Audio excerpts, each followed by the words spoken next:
people like yourself know that there has to be prioritisation of resources, there has to be triaging and so on. I mean, do we need to sort of reflect on how we're talking about these matters? It's a very good point that you've raised, Senator, and I'm certainly not appearing in this forum to try and give hints to Phoenix operators and other people who want to break the law. I suspect they don't need my help, that they already have a network of advisors who are assisting them with that. As you say, these problems are long-standing. I did think very carefully about the way that I worded my submission, but reflecting on the fact that I was saying something very similar 10 years ago to this same committee, I thought it was worth repeating, that ASIC is, at least from my perspective as an external observer, ASIC is a regulator that is incredibly reactive, and as new criticisms come, it's able to deflect those criticisms by doing what we're seeing it doing right now, which is the criticisms coming out of the PJC and others, oh, well, let's have another restructure. ASIC's always doing something which it can use to deflect against criticism. And yet, I've gone through those 24 years of annual reports looking at the enforcement statistics. The numbers aren't changing enough. So just deflecting that by saying, well, here's a criticism, here's what we're doing here, and we're changing this team and we're merging some of these staff, it's not good enough. At what point do we say, explain to us what you're doing? Now, if they do that even to Senate estimates, even to these committees, even if it's in camera, if there is that accountability, then I'm happy. But I'm not seeing that. I'm seeing the same problems coming up year after year.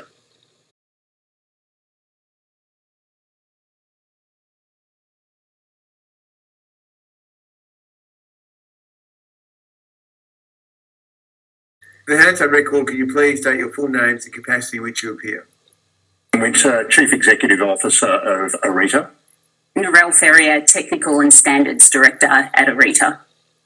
That's a challenging position for us, given the need for us to have a positive and collaborative relationship with ASIC.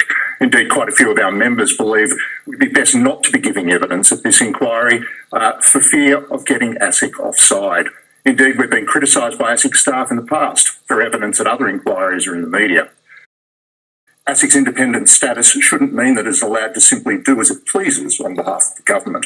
And in an environment where our members have to pay for ASIC's work in their area via the onerous industry funding model, that should come with a right to ensure that money is spent on effective regulation and enforcement. From phoenixing through to fraud and insolvent trading, sadly that yields very, very few prosecutions of directors. We know that phoenixing alone costs the Australian community more than $4 billion per year. We wonder how that is allowed to continue on ASIC's watch. Indeed, as we see this, we are constantly reminded of the former ASIC's chair's comment that Australia is a paradise for white-collar crime. My team and I lament the ASIC press releases that show the all too infrequent successful prosecutions against directors and the frankly laughable penalties that are often imposed by the court. Penalties that show occasionally being found out is a small cost of doing business compared to the windfall of ill-gotten gains.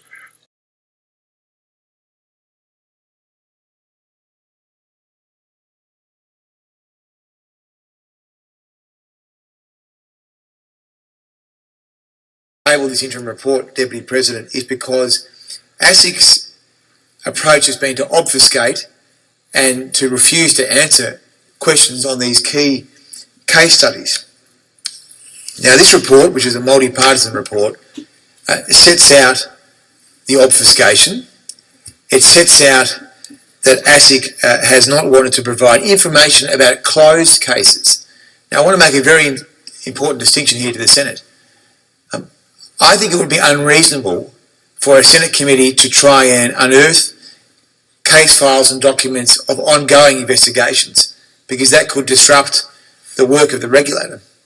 But when you have closed cases, I don't understand why the Senate could not receive documents which show how ASIC has gone about its business of being a law enforcement agency. Well, the very point of this inquiry was because we have a major problem with white-collar crime in Australia. There are a litany of white-collar crimes which are well documented in the newspapers and in the media almost every day, where ASIC does not pursue criminal and civil penalties, and as a result this fuels the confidence of white-collar criminals. Why ASIC doesn't take an action when they have received a lot of inside information. As a consumer or as a citizen, what has this told you about the way that the corporate cops work in Australia? They don't.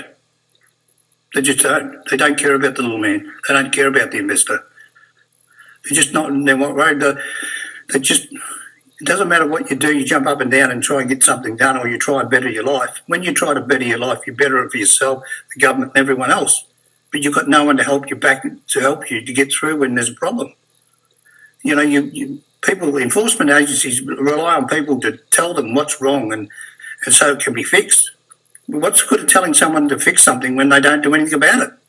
And this is what's come back. And like, I believe in this company, there was a lot of small investors. Now, they're people with not much money. Like, not much, even myself, worked all our lives to be on a pension now. If everything had been right, we wouldn't have been on a pension. We wouldn't be relying on the government. We would have had money. But because of the not doing and not investigating things that was quite blatantly sitting there in front of their eyes, and you could see what was going on, like any person that's not educated could see what was going on, and yet they just got away with it. And ASIC did nothing. Didn't do a thing. Yep. And the report that come out on Four Corners shows exactly what they did and how they did it and why they did it. And the whole of Australia's seen that, but yet ASIC still did nothing. Yeah, it does feel as if that the media is doing a lot of the heavy lifting, doesn't it? Well, the media's the only one that you could sort of go to and hopefully get a resolution, because ASIC, you can't get nothing out of ASIC. They don't really care. Yeah. And ASIC probably, they don't care about the little guy. They don't want the little guy to get anywhere in life, really. That's basically what it's coming down to, because you can screw the little guy over left, right and centre for years and years and years, because he'll keep paying his taxes. But you can't screw the big guy over because he'll offset his taxes. Yeah, but ultimately you had to go through the courts to try and recover some monies, is that right? Yes, and I was lucky I had the backing of the family. It cost me $20,000 to go to court for half an hour. Yeah, I mean, it's just not an option that's available to most Australians. 95% of the Australians wouldn't be able to afford it. Not the little investors, no. No, it's that not. money's got to be put up front before you can go. No, that's right. Well, Mr. Delaney, I'm sorry this has happened to you, and the reason we're running this inquiry is to try and make sure we get a better outcome for mum and dad investors around the country. So thank you for your time and for your testimony today. Yeah, thank you very much. Thank you. All right, thank you. Thank you.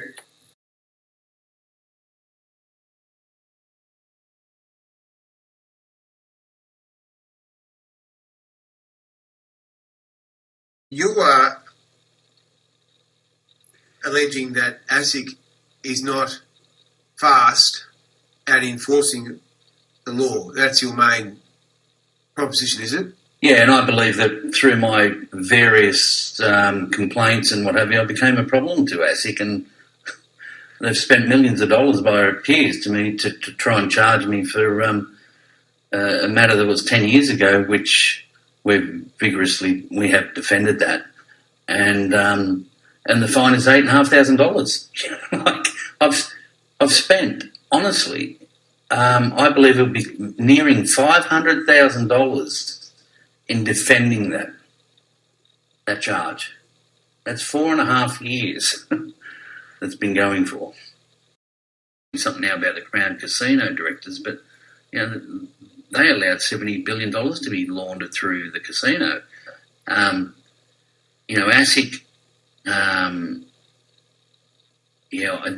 there's a lot to be said about their investigation side, which cases they want to pick, which cases they go after. They go after the easy ones, it seems to be, the people that don't have the money to defend, and they don't go after the real corporate, white-collar crime, corporate criminals.